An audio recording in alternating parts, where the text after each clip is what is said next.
Le focus, eh bien, ce sera du basketball. Oui, on a disputé la 12e journée du championnat national de basketball, la N1, le week-end dernier. Fortune diverse pour les équipes. Eh bien, faisons le point. Voyons ce qui s'est passé. Grosse sensation le week-end dernier sur les parquets de la N1 lors de la 12e journée. Le GSPM version homme a obtenu sa première victoire de la saison. Le club militaire dernier du championnat a battu une équipe de l'Africa Sport qui ne parvient plus à gagner et se rapproche au classement des Oyers, 9e, 63-57, score final.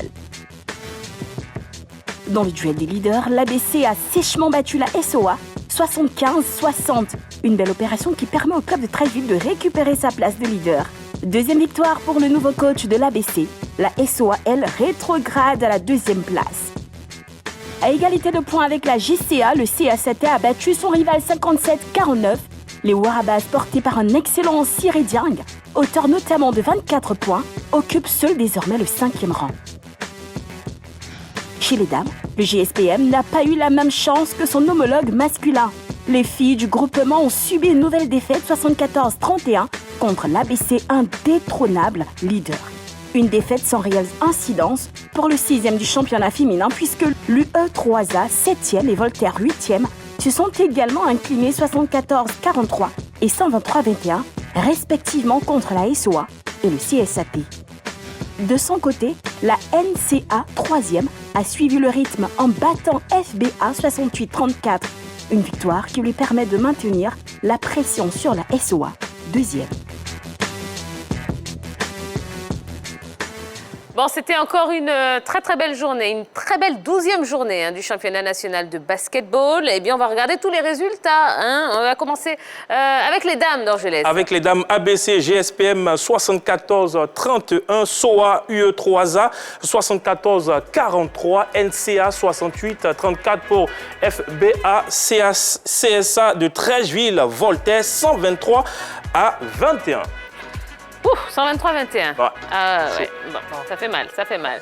Allez, qu'est-ce qu'on peut dire? D'habitude, je suis celle qui explique ce pourquoi Voltaire a perdu, mais je suis découragée. J'en peux plus. 123 Donne les explications. Non, mais on sait que c'est une jeune équipe. On sait que l'équipe de Voltaire est constituée d'une jeune équipe avec l'IVSTP. Je crois que Voltaire, c'est pour les dames et l'IVSTP, c'est le côté des hommes. L'IVSTP, quand même, arrive à tenir tête au niveau des hommes, même si l'écart des points est quand même considérable. Mais par rapport à Voltaire, chez les dames, les filles, remettez-vous en question. J'en peux plus. C'est chaud, on va dire, sur ce match-là. Et puis, MVP de ce match-là, Anna Amina du CS Treichville, bien sûr, 51 points, 4 rebonds et 4 passes. On va dire dans l'ensemble, c'était un bon match, mais l'équipe de Treichville a bouffé l'équipe de Voltaire. Dans l'animation, il faut dire, les joueuses de Treichville étaient là, elles ont répondu présentes et puis elles n'ont pas démérité dans l'ensemble. L'équipe de Voltaire a résisté parce que en face, quand même, il y avait une très belle équipe de Treichville. Tia, quand on prend un peu les résultats de ces rencontres, on remarque qu'il y a un écart au niveau ABC 74-31, GSPM SOA 74-43, UE3A, NCA 68-34. Moi, quand je regarde un peu quand même pendant les différents cartons, il n'y a pas photo. Vous prenez la rencontre NCA-FBA 68-34, premier carton 18-14, deuxième 20-9, troisième carton 13-1. Entre NCA et puis FBA et puis quatrième carton 17-10. Bon, vous constatez que l'écart est grand. C'est une équipe de NCA qui a dominé largement son adversaire. FBA, il n'y a pas eu photo. Une équipe concurrente sur tous les cartons, elle s'est imposée. Et quand on prend le troisième carton, c'est quand même grave. L'équipe de FBA n'a marqué qu'un seul point. C'est beaucoup, ça montre tout simplement que c'est une équipe qui est assez faible quand même, parce que si on n'est pas capable de répondre face à son adversaire, ça montre quelque part que l'équipe est faible, soit au niveau tactique, les joueuses ont des lacunes quelque part qu'il faut pouvoir corriger. Deuxième rencontre que j'analyse aussi, le match entre la SOA et la formation de UE3A 74-43. Premier carton, l'équipe s'impose 12-15. Deuxième, 15-8. Troisième, 31-15. Et puis le dernier, 10 à 8. Pardon. Quand on remarque ça aussi, on voit que SOA a largement dominé aussi les débats. Le troisième carton, il est quand même évocateur, 30-15. Plus de 15 points d'écart quand même entre les deux formations. Ça montre qu'il y a des équipes très très faibles et puis il y a des équipes très fortes. D'accord. On va voir le classement chez les dames. Chez les dames, en tête, l'ABC avec 12 journées, 11 victoires et un seul match a perdu. Deuxième, SOA. Troisième, NCA au bas du classement. Septième, UE3A avec 10 défaites. Huitième, Voltaire, 12 défaites. D'accord. Quand on regarde le classement, ça reflète quand même les résultats de cette journée que nous venons de voir. Parce que ABC est leader, l'équipe de la SOA suit. Ensuite, NCA et CSA. Les autres sont en bas. Et quand tu prends le cinquième, qui est FBA, en 12 rencontres, c'est 5 victoires et 7 défaites. On voit que déjà, l'écart est très, très grand entre l'équipe classée 5e et les autres, c'est-à-dire à partir de la 4e place pour arriver jusqu'au premier. Et c'est là, j'évoquais cet écart-là entre les niveaux. On constate d'un côté, je ne sais pas si je peux dire, du travail bien fait ou peut-être la supériorité au niveau des finances, parce que c'est ça aussi au sport. Il faut être capable d'attirer dans son équipe les meilleurs joueurs ou les meilleures joueuses. Oui. Et on constate que quand même, il y a 4 équipes qui arrivent à le faire ou qui sont bien organisées. En face, on a d'autres qui se cherchent et qui essaient quand même de s'accrocher. Mais c'est ça aussi la différence qui se fait au niveau du sport. C'est aux autres maintenant de s'organiser. C'est vrai, peut-être vous pouvez ne pas avoir les finances des autres, mais avec une bonne organisation. Et aujourd'hui, voilà, ça peut permettre d'exister, même si ça ne sera pas au niveau peut-être de l'ABC et de la SOA. D'accord. Bon, ça c'était chez les dames. On va passer maintenant aux résultats chez les hommes. Chez les hommes, ABC SOA 75-60, GSPM Africa 63-57, Azur IVSTP 87-61, AZA contre Decat 76-37, Warriors CW 64-55, CSA Trècheville JCA 57-49. Bon, allez, réaction. Le match retour entre l'ABC et la SOA, 15 points d'écart.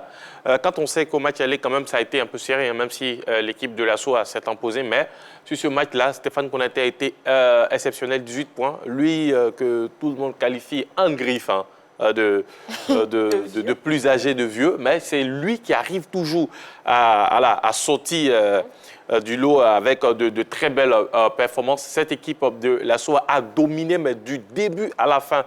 De l'ABC plutôt, a dominé du début à la fin l'équipe de la SOA.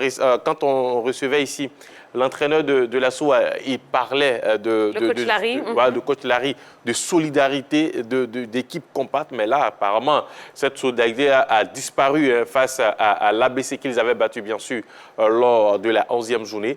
On voit que l'ABC reprend la tête, même si Dojles va l'évoquer dans quelques instants. Mais c'est une équipe de l'ABC quand même qui tenait à cette victoire-là au match retour face à la SOA. Et elle a obtenu cette victoire. Mais l'ABC a subi un changement au niveau de son coach. Il y a eu, après la défaite face à la SOA, l'ABC a changé son coach. Donc certainement qu'il a apporté quelque chose de nouveau dans cette équipe de l'ABC-là, parce que c'était son premier... Allez-y.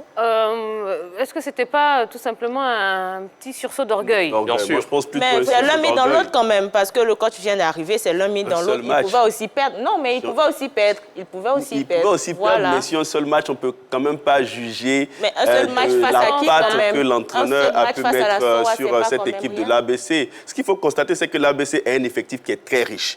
Le match qu'ils perdent face à la SOA, je vais dire... leur donne au moins un sursaut d'orgueil. Ils se disent, tiens, on ne va pas perdre d'affilée comme ça face à cette équipe, il faut tout de suite réagir. Et puis, c'est quand même l'ABC, avec les grands moyens, avec des joueurs de qualité, avec un expérimenté qui est Stéphane Konaté. On a vu dans le match comment il était pimpant. Il est comme du vin. Plus il vieillit, plus il se bonifie. Il a été exceptionnel. Il a tiré son équipe vers le haut. Elle a réussi à battre cette équipe de la SOA. Mais en même temps, ça relance encore les débats dans ce championnat. Ça met un peu plus de piment et ça devient un peu plus intéressant. la SOA qui gagne, j'ai envie de dire le match aller, le retour, l'ABC gagne. Donc, ça relance les débats. Les deux équipes vont se poursuivre comme ça dans ce championnat jusqu'à ce qu'on puisse les retrouver peut-être en play-off pour une finale fabuleuse. On attendra de voir, mais on va suivre avec beaucoup d'intérêt. Il n'y a pas que l'ABC ni la SOA. Hein. L'Africa, on voit, l'Africa n'y arrive toujours pas. Malheureusement, l'Africa qui perd encore. Et puis votre équipe, hein, la JCA. Malheureusement, la JCA qui est tombée face à l'équipe du CSAT. Bon, si... Est-ce qu'on peut parler d'un faux pas ou parce que ça fait quand même deux défaites d'affilée, si je ne m'abuse. Non, mais c'est une jeune équipe. Hein. C'est une jeune équipe. Et moi, j'ai toujours dit que voilà, cette saison, c'est pas peut-être le titre qui est recherché, même si cette équipe peut prendre le titre si il se présente à la fin. Mais c'est une jeune équipe qui a un temps d'apprendre et surtout qui arrive à produire quand même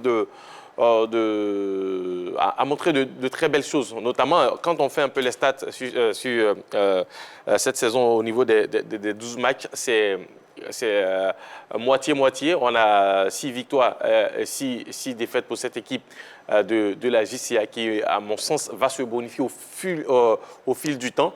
Donc, on les reverra peut-être l'année prochaine ou peut-être dans 2 ans être très, très solides. Mais pour l'instant, il ne faut pas trop demander à cette jeune équipe-là.